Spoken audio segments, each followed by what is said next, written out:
Microsoft is taking another stab at a cheap, light laptop with the Surface Laptop Go 3. And so far, it looks like it fixes a lot of the problems we had with previous models of the Laptop Go. It basically looks the same as before. It has a 12.4-inch touchscreen. It basically looks like a shrunken down Surface laptop. And it still has a screen that's not quite 1080p. It's a little bit below that. But just looking at the overall package this year, it seems a lot more compelling.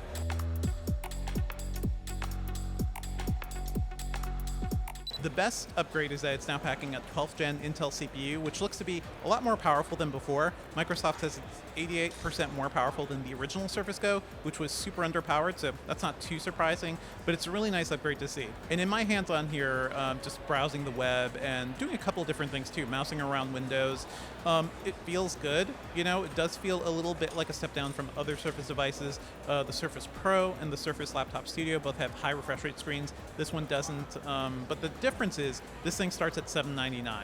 And that's really what Microsoft is going for here. It's a more inexpensive laptop that can get you, much of the overall Surface experience. It doesn't look like Microsoft changed much with the keyboard or the touchpad, so the keyboard still feels good. I thought that always felt good for a very inexpensive laptop, and the touchpad feels really smooth and responsive. I was more surprised that I could just do a lot more with the Surface. Browsing the web, poking around Windows. The 12th gen Intel chip makes a big difference than what we had in previous generations, and it just feels really zippy and snappy, which is what I want to see in any new laptop. I even did some game streaming with the Xbox app, and you know what? We were in a crowded event space. The wireless is crazy because there's a lot of different devices here, but this thing was running over Wi-Fi and giving me really responsive frame rates and responsive performance while I was playing a Need for Speed title. It felt like it was actually running locally. Graphically, there's an upgrade too. The 12th gen chips have better Intel Xe graphics, but you're not going to be running many games locally on this.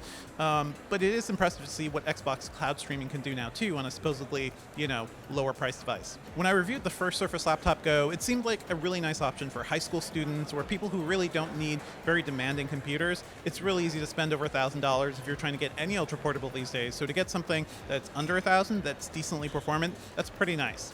And it looks like overall Microsoft is closer to achieving its vision of a really nice, lower cost computer. This thing starts at $799. It's going to be available on October 3rd. Performance-wise, it's something I could actually recommend to a lot of people. Design-wise, it feels very premium, feels very sleek. I wish I had more ports. There's just one USB Type-A port. There's one USB-C port. And on the other side of the computer, there's a Surface laptop connector for charging. It would be nice to have more connectivity, but it's easy to see what Microsoft is doing here. They're trying to scale down as much as possible to create a really cheap computer. I think for the most part, they succeeded.